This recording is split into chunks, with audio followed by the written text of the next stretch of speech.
Pray for Oz. We'll pray. Heavenly Father, thank you for this day, and thank you for the opportunity for us to come together today to work on the school system in Levy County. And we thank you for the health of everyone who's here today, and thank you for the health of people around the county. We ask that you put healing hands upon the people that are ill and sick. Some of our dear friends, Oz, and family members and friends who struggle today, that you lift them up and continue their faith strong in you. Ask that you put your healing hands on them and guide and direct them and their families. Ask that you put your hands upon the work we do here today, guide and direct it, and direct the way that you want us to go. In Jesus' name, amen. Amen.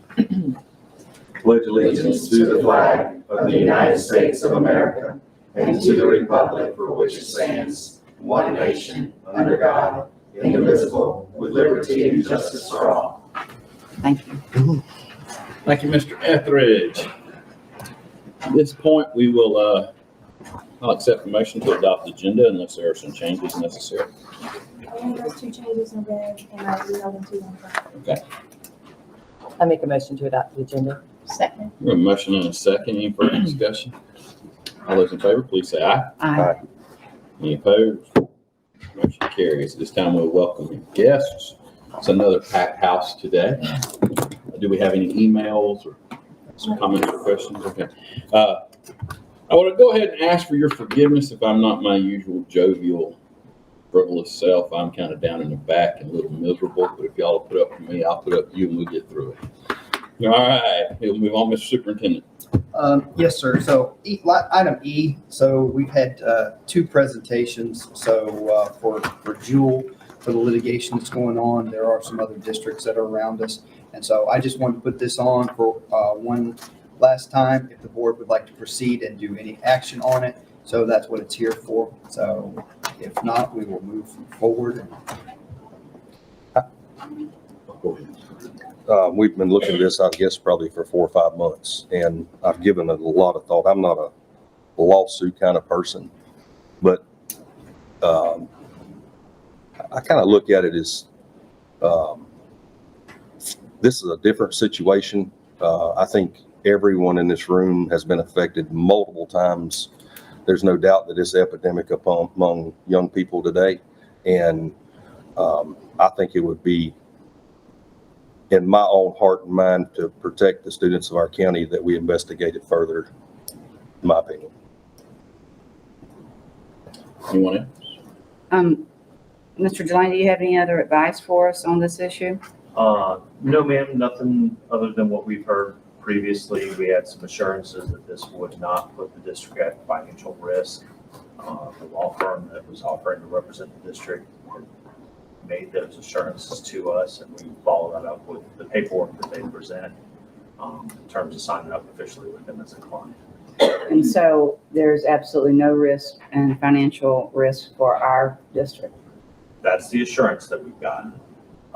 Litigation can be somewhat unpredictable, but that's the details would be in our contract with the firm they present to us, and certainly we can go over that and present that back to the board for a final decision. But in terms of moving forward and signing up with them as a client, that's the assurances we've gotten.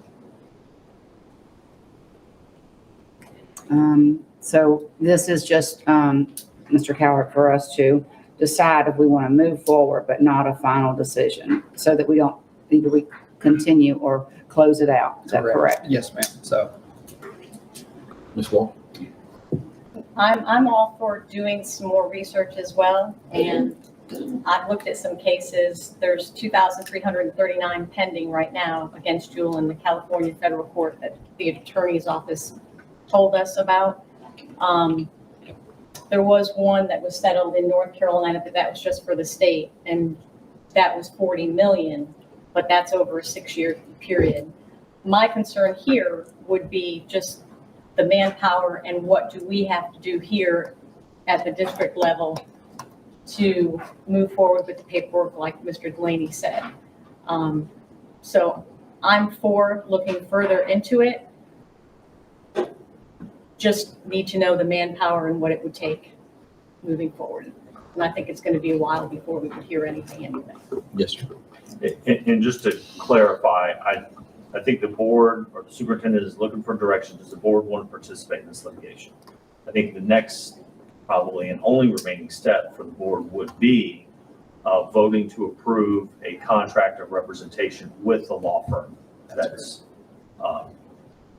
that's offering to represent us. So I think it would be, does the board want to tell the superintendent, yes, we want to participate in this litigation? The final step would be signing up with this firm to bring a contract back. They did describe for us in terms of the effort that would be expected from the district initially would be to go through and fill out that information sheet there were a number of items on it, it was more than 50. But a lot of it would be readily at hand, probably wouldn't take weeks of people's time, but probably take a solid day or more to put together what they need. Was my recollection from the presentation. When I talked to the superintendent about the agenda, I don't need the lawyers coming back in giving me no sales pitch. I feel that we need to decide, we're going to do this or we're not going to do this. There's going to be some stuff we have to do. The form, we have to do that. We have to say, why is this hurting us? I think it's obvious it's hurting us. It's eating our schools up. I'm also a person that doesn't really care for litigation, but I hate these things more than I hate litigation. I think when it all cooks down, I do not foresee Levy County coming into millions of dollars because of this. But I do see maybe there won't be as many jewels in our school. And ultimately, we want to take care of children. It's to get it out. It'd be wonderful if $20 million showed up due to a lawsuit that crippled the industry and we wound up with, maybe I don't see that happening. But I can see this lending itself to ending what Mr. Etheridge described as an epidemic, which I think it is. And it's without a doubt, they've marketed it to young people with flavorings and tie-ins and things like that. So I think we need to either do it or not do it, put it to rest. And I think that's what the superintendent's asking for. That's what I'm asking for. And I have no problem joining in on the thing based on what I've listened to. So, but I throw it to the board for a recommendation or a motion, one way or the other. Mr. Carroll, what do you see as staff-wise, the paperwork and someone doing that and time it's going to take? I think Mr. Delaney's right, probably a good day to 2 days to gather all the information, so. And you have staff you've assigned to do that someone could do? We would have to, it would be a collective effort, so of pulling some people, so, to get it done, so, but yes, we can get it done. I volunteer to help with that paperwork. I'm not afraid of the work. I think something needs to be done. My only issue is that it's going to take so long and it's it's what, 85% of our expulsion hearings probably are wrapped around juuling and vaping and yeah, I'm Last all school year, for it. it was the predominant thing that was bringing people to the board, Right. yes. Right. I didn't, when I said that a minute ago, just to start the discussion, that to me, it's not a money grab at all whatsoever. But I think the first night you said it best is, and I normally not do this way, but the way that they've gone about targeting. But I think my goal as a personal board member would be to help put them out of business. And second of all, if there is money, I know from personal experience, about 3 years ago, there were some videos shown in Williston Middle High School where we stopped school, went in the cafeteria and watched. My son came home explaining what a person's lungs looks like. So if there's some dollars for education, no different than was done with cigarettes in the 70s and 80s, that we can come out of this to provide information to our students in their face all the time until we rid our population of the evil that's been built upon them. That's my reason. It's not for us to be lucrative and build new buildings with millions of dollars, just to get rid of the problem. Yes. So do I hear a motion? I move that we enter the lawsuit. A second. And we have a second. A second. We have a motion and a second. Any further discussion? Seeing none, all those in favor of entering the Jewel litigation, please say aye. Aye. Any opposed? Motion carries. Thank you, Mr. Superintendent. We'll leave it with you. It's that time that we elect a member of the board for the Value Adjustment Board. This board is the liaison that serves with 2 county commissioners and 2 representatives of the public to hear any type of claim or protest to a person's taxable value of their property. So opening up and looking for the board to make a motion on a And we person. currently have Ms. Clemency is on, served on the board, is that correct? Ms. Clemency, yes. it is. And Mr. Etheridge has served too, So, is that correct? yes, ma'am. Served one time. So, Okay, I nominate Ms. Boyle to, serve. and if we could also get an alternate. So we've got, sorry, that one. I nominate Mr. Etheridge as alternate. Thank you. Are there any further nominations? In that case, nomination ceased. Congratulations. Congratulations. Thank I you. will forward you the email. September 1st is a meeting, so for the Yes, Value Adjustment Board. So Yes. they'll be thankful for that. Yeah, Mr. Gore. Good morning, everyone. Good morning.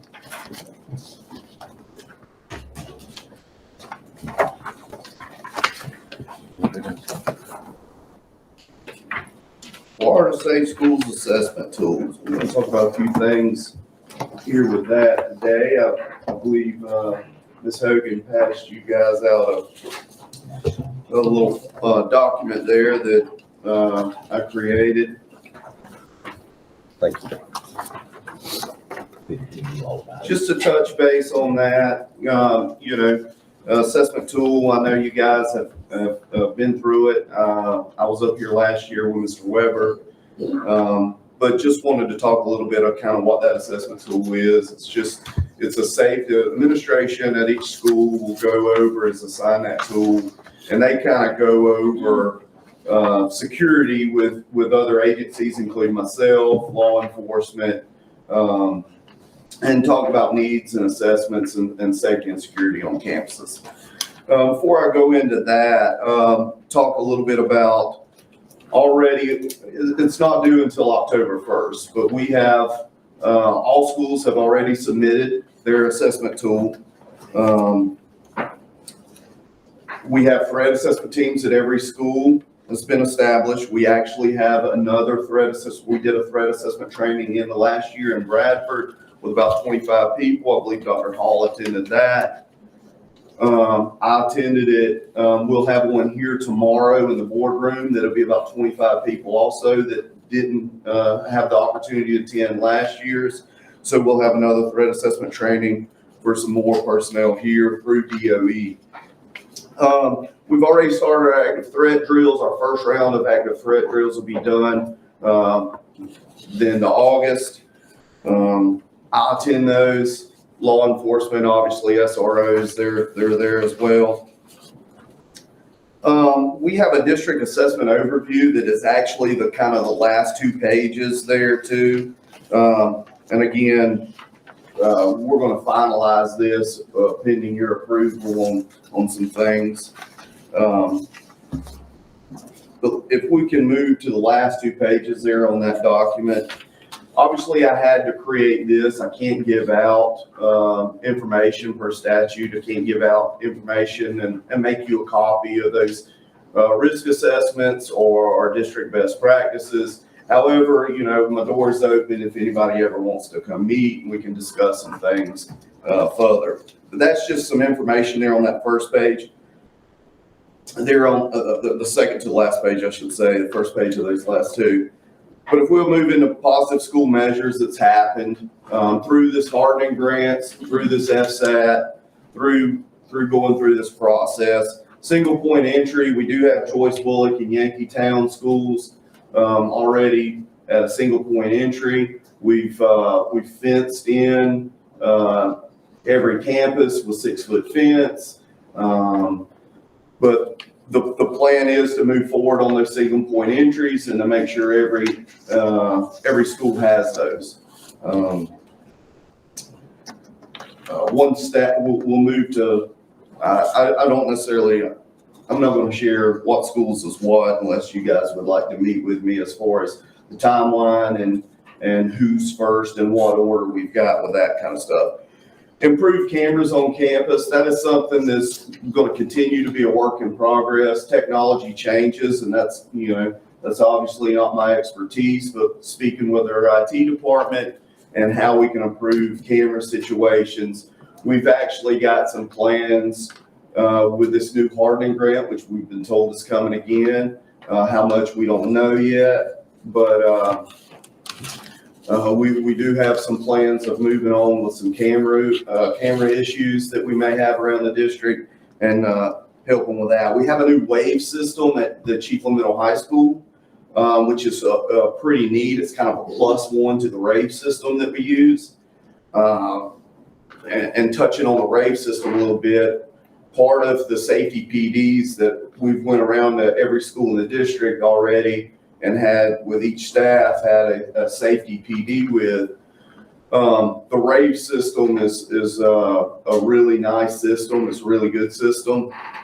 And the wave is a +1 to that. So each classroom will actually have a button inside the classroom. In case of emergency, they can hit that button and it notifies what classroom, lights will flash in the hallways, and an automated voice will come on and say, you know, lock down, lock in. It's a radio system that will reach out to law enforcement at the same time. So everyone's notified at the same time, like the rave system. 911's notified at the same time. Your classroom neighbor is notified. Kids are everybody on campus is notified, and law enforcement is notified exactly where that location is. A lot like the rave system. So there's neat systems. I was back in 2019 when we purchased the rave system. I was lucky enough to be at the school where we started implementing it. So here we are in 2021, where Alyssa's law, every school's got to have a silent panic alarm that connects directly with 911. And so we're kind of ahead of the game a little bit through 2019 when we purchased that. But as you can tell, I'm big on the rave system, and I like those silent alarms. But again, some you can go through there on those positive school measures moving along. Some things that we would like to do in this coming year, security-wise, and recommend to the board here for your approval, is we'd like to finish up the single point entries with some of that hardening grant money. We'd like to continue working on our camera situation in high traffic areas. That is extreme, especially public interaction. Put them in those areas. Continue to improve communication rave system. Continue to improve communications in our radio system. And also various things like some administrators have reached out about perforated tent and stuff like that in classroom windows and front offices, things like that, that could be used in that kind of thing. So that's my recommendations. If there's any questions for me at this time. Yes, sir. Never have asked the question, but in the new Chiefland school that we're building, I'm sure we're putting state-of-the-art camera system. I wouldn't necessarily say state-of-the-art. It is new camera system, and there's a lot of them, which is nice. They're good camera system. I'm not saying we don't have state-of-the-art. It's the newest. Okay. Yeah. But there's a lot of them. In the new building that's completed alone, there's 40 cameras in that one building. So that's really nice. I just asked for just due diligence. Yes, sir. We've done one in the past, and when we got done, we didn't have the technology that we should have from the beginning. I just want to make sure that we're doing that as we go through. And yes, sir, Mr. Etheridge, and I've reached out to Office of Safe Schools about our cameras and where we want to be. And this is what Office of Safe Schools tells me, that it's not a preventative measure. They don't feel like it's a preventative measure. It tells a story, it helps with liability, it helps with, investigations, it helps with all that kind of stuff. But they view more of a single point of entry, more of 6-foot fence as being more of a preventative measure. Now, to go along with that, what we would like to do is to help. I think if you come up and you see cameras, that visualization alone will be a deterrent. That's where we kind of disagree a little bit. So I think that's probably the next step or whatever we need to go. How much, Mr. Moore, was the hardening grant last year? $79,000 and some change in there. It was like 79. We've been told we're getting some more. What that will be, they could, we don't know yet. But we have been told that is, it is coming. So it has decreased every year, and I can't give you the just numbers, but every year it's decreased significantly. So I think it would cover a lot of what's in you would be positives. surprised at the cost associated with putting in cameras. The cost of putting in cameras, running the wires, new cameras, pay people to do it. I mean, there's a lot of costs there that goes into just installing one camera. So it will get at your budget in a hurry. I like the sound of this wave system. Are we looking into putting that other places? At this time, it hadn't been discussed. I know Dixie County uses it over at their high school. It's something they put in. So, it's a great system. There's some here's the thing. There's some things outside of us through law enforcement, because it is a radio-based system that involves law enforcement. It kind of makes it a little complicated in Levy County. Okay. And I can discuss that more with you to kind of explain what I'm trying to say at another date, but, or afterwards or wherever. I'm just a strong believer in anything we can do to protect kids. Absolutely. It needs to be countywide. Mhm. I mean, I'm pilot program somewhere and we see it's really good here. Let's figure out a way to Right. send it here. And I didn't know if that was something we were doing or if it was just, well, we're going to do it here.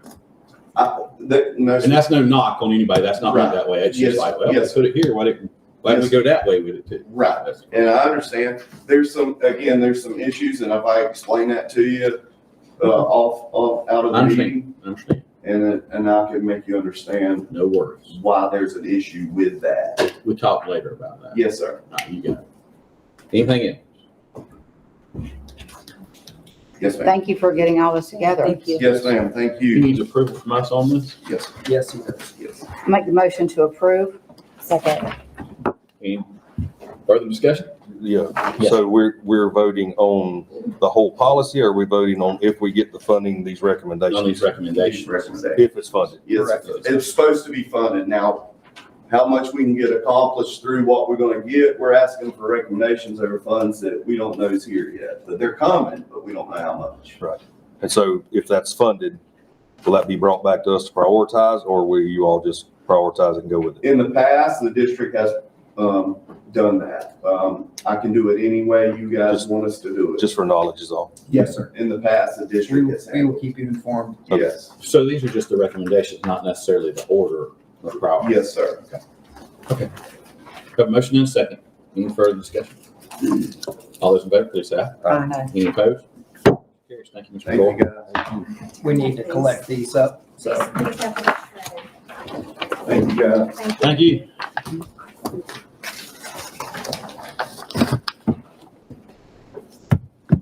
Mrs. Hire, please come on down. Good morning, Board, Mr. Morning. Howard, guests. In your packet or in your binder, you should have about 6 or 7 sheets that look like this. And it's an overview of our professional learning catalog.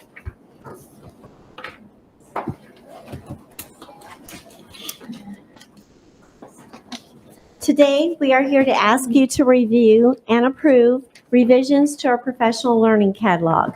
And you might have known it in the past as the Master in Service Plan, but it was renamed a couple of years ago. I just wanted to give you just a couple minutes of background on the catalog, which is now over 754 pages. So that's why you don't have a copy of the entire plan. The NEFAC Professional Learning Catalog is a cooperative effort to provide quality in-service and professional learning services to member districts, which Levy is. They are charged with the mission of providing access to state-of-the-art programs of continuing professional learning keyed to school improvement objectives and professional learning systems to ensure that all of our teachers and other school-related personnel develop and demonstrate skills, values, and knowledge needed to help all of our students attain the highest standard possible. The components that you see listed are used to describe the type of training and professional learning opportunities available for certificated and non-certificated personnel. All activities for which in-service component points are awarded must be covered by an approved component outlined in this PLC. One in-service point is equivalent to 1 hour of participation in activities. The points are awarded and tracked and used for certification purposes. An annual survey is conducted each year by NEFAC to determine current in-service and professional learning needs. And we attend that every year. Our district, Mandy and I attend that.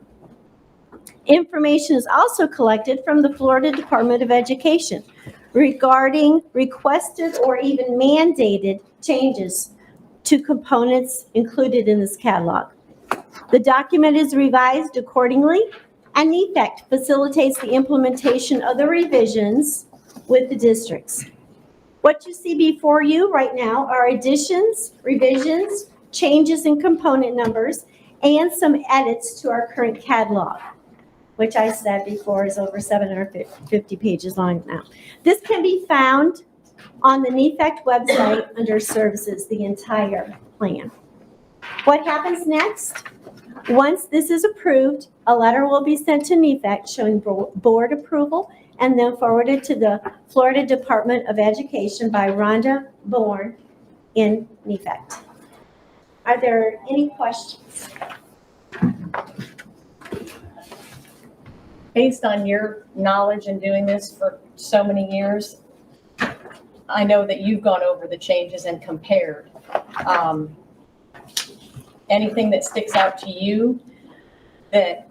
Well, most of them are improvements. Okay. And based on new laws that have passed. But I thought it was pretty interesting, if you look at the very back, the last couple of pages, the new focus has been on pre-K learning, and reading. Reading has been huge. Those are two areas of focus the Department of Education is really digging down on. There will be a lot more accountability on pre-K and also evaluations, assessments.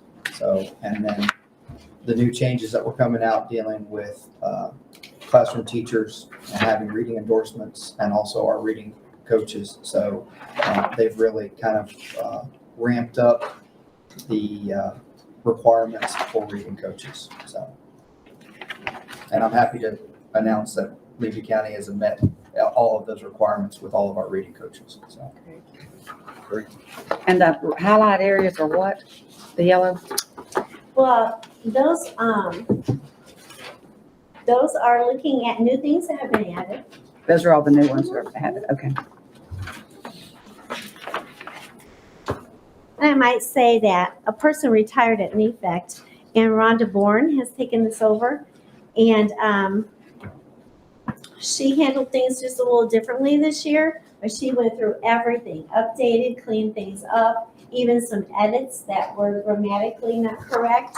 And so we had a meeting of all the districts and went through that. So I think she did a great job. And then we sign off on a letter and we send that to her, and she does that piece for us, the DOE.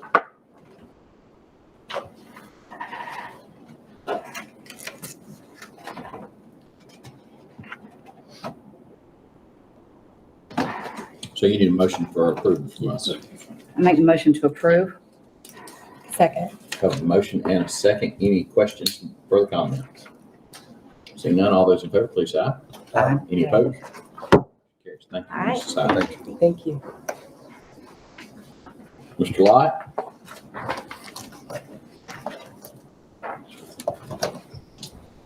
Good morning.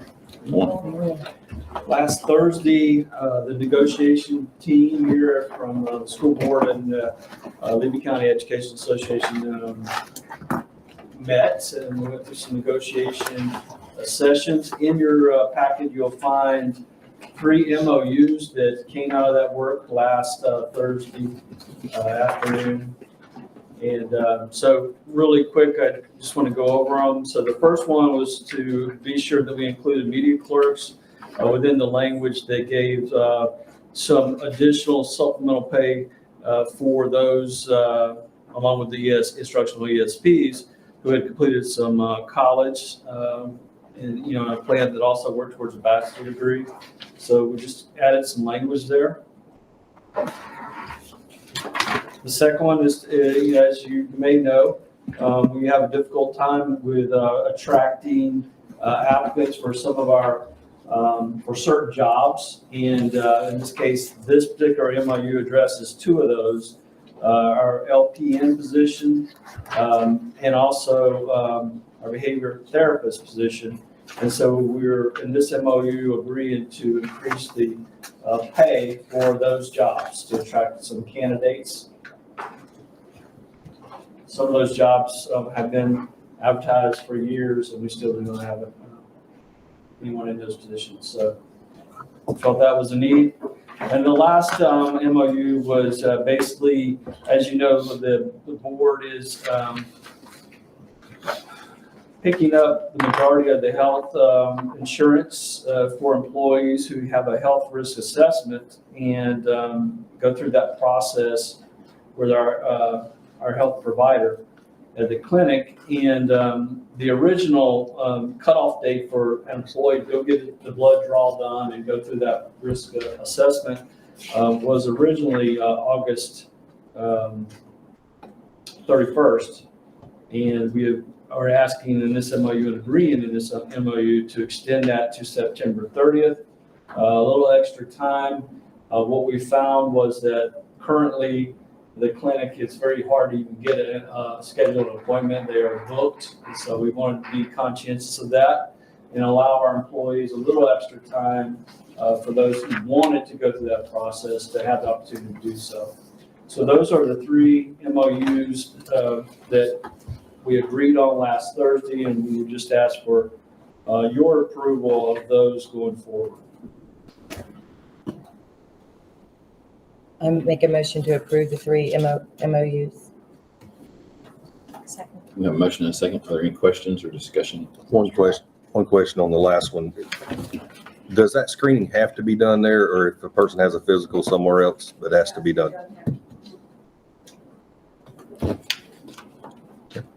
Any further questions? All those in favor, please say aye. Aye. Any opposed? Carries. Keep going, Mr. Lott. All right, so as you know, this change in board policy 3.09, a moment of silence, has been brought before you a few times now. This was a statutory requirement, change in statute, which occurred, which impacted some of the language that we had in our existing policy. And so you see those changes in the language that are reflected there, mainly that you know, instead of may be provided a moment of silence, we shall provide a moment of silence. And we have talked to our schools and our administrators to make sure that their processes and you know, that is happening in our schools. We have a motion. I make a motion to approve. Second. We have a motion and a second. Any further questions, comments? All those in favor, please say aye. Aye. Any opposed? Carries. Thank you, Mr. Lott. Has everyone had a chance to read over the minutes from the prior meeting, August 3rd meeting? Are there any changes needed? Mr. Chairman, At this time, I'll entertain a motion to approve the minutes. make a motion to approve the minutes from August 3rd. Second. We have a motion and a second. Any further questions or comments? All those in favor, please say aye. Aye. Any opposed? Motion carries. We'll now move on to our consent agenda. We'll start with Mrs. Boyle. Ms. Boyle, do you have any questions or comments? All my questions have been answered. I talked to Mr. Cowart already, and Thank you. Mrs. Brickens? Mine have been answered, as well, but, Ms. Hires, do we have a lot of vacancies still, or? We do not. We're just about at the same place we started school with only 4 teacher vacancies. And that's Right great. now, we have 6. We've had a couple that have resigned already. We have some aide positions open, 2 custodians. We've got the LPN still open. We're working on the pre-K lead teachers, and I think we've got 2 still on the books, but both of those have people taking certification tests and different things with Becky Childs. She's working with that, so I think in the next week or so, we should be able to get those cleaned up. And a guidance position that probably will be filled within. So compared to places, I just send kudos again to our administrators who have done an excellent job. Yes. I think so too. Thank you very much and letting us know. And Mr. Cowart answered all my questions thoroughly, so I appreciate that. Thank you. Mr. Etheridge? No questions, just a comment. In the little short years that I've served on the board, I don't think I've ever seen a consent agenda with 84 items on it. So there's a lot of work being done behind the scenes just to make a comment. So that's it. Thank you, sir. I don't have any comments. All mine have been answered also. At this time, I'll entertain a motion to adopt the consent, to approve the consent agenda. So moved. Second. We have a motion and a second. All those in favor, please say aye. Aye. Unless you have questions. Any opposed? Carries. Thank you. Now time for our superintendent's comments. Do you have some comments, sir? I do. So I will be brief. So just wanted to recognize, we had an opportunity to recognize some students from our summer leadership, so FFA State Convention. 3 areas. Bronson Middle High School will be recognized at the National Convention as a 3-star national chapter. Mr. Sam Mills is going to be recognized as a national finalist for the Forestry Proficiency Award area. And Haley Springs and Madison Stewart are national finalists for the Social Science Division II for the Agri-Science Fair. So 3 areas, just our kids continuing to excel. And then the last 2 things, it's always nice to get a positive letter. So we get a lot of negative that gets thrown our way. But really, I think our administrators and our teachers have done an excellent job with the beginning of school. It's going relatively smoothly. So considering what we're dealing with. But here's a nice letter. It says, Mr. Cowart, the City of Williston Public Works Department field staff requires certain skills and certifications to perform their daily tasks. And one of those certifications that we utilize is the commercial driver's license. Much of the city's fleet can only be used by qualified and properly licensed drivers. Typically, the cost of training and investing in our city workforce to be properly licensed is a difficult task administratively. And with these rising costs and limited budgets, we are grateful and appreciative of the program that the Levy County School Board, under your leadership, provides for our local government entities. It is a desire for you to know that this is a vital program, and we hope you'll continue using it to build up not only our own organization, but allow the city of Williston to enjoy the benefits. So we pride ourselves on being good partners. They help us with school crossing guards. In return, we help them. So with our transportation, with getting them CDL services and being able to get certified in that. So it's our goal to be good partners with all of our governmental entities, and are thankful for our Board of County Commissioners for what they do for us for school safety with SROs and our partnership with the Sheriff's Office. So, I'm just thankful. We know that in the realm of things, and I'm going to pass this out to you. This is our information that came out from DOE and DOH on how we're tracing COVID, those with symptoms, those that are positive. I know our school nurses, they're already stretched thin because the Department of Health is thin on people, so they're trying to get hired up too. And they're in the process of awaiting some federal funds that may help with them hiring some OPS contract nurses and things. But just really appreciate the effort that goes in. We've had a few people that have gone down and have had to quarantine or are sick. Our district is pushing back to help in places where we can help on campuses. People are being moved around on campuses. And I'm thankful for people that are willing to step up for the greater good and do what's necessary, because I know it's a difficult time. And I just want everybody to know how much I appreciate people that are willing to stand in the gap and do whatever's necessary for us to be successful. Okay. Yes, sir. Thank you, Mr. Superintendent.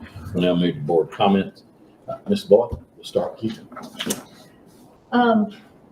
Not a lot is new. Volleyball started in Cedar Key, and I've just been able to be down there a lot and help out with the quarantining. They're getting through it, like every other school in our district, but they're working hard and everybody's pulling together. So it's nice to see. And I'd like to just give a shout out to Breezy, that even over the summer, if there was an issue and I'd pick up the phone and call him or ask about something, he helps out. So I appreciate that, or he gets the men where they need to be to help out. And I think I can speak for some of the people at Cedar Key School that it is really, really appreciated.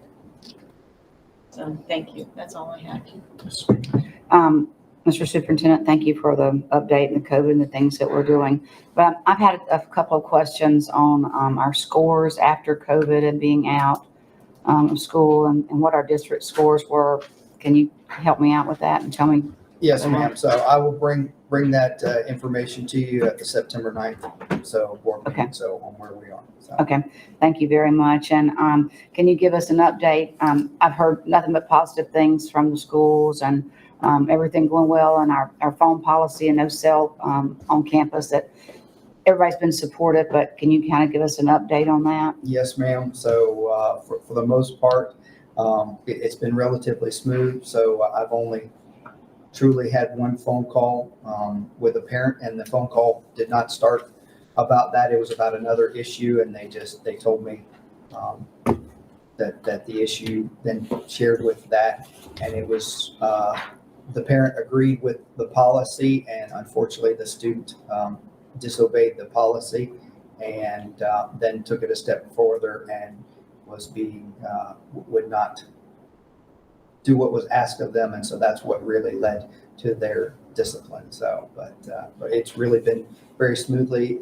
I noticed a lot of our campuses have signs put up right outside the building saying that self-harms are not allowed. It's been I've had a lot of teachers that have reached out through the process and just thanked us for the board implementing this, that it's been very positively received by them.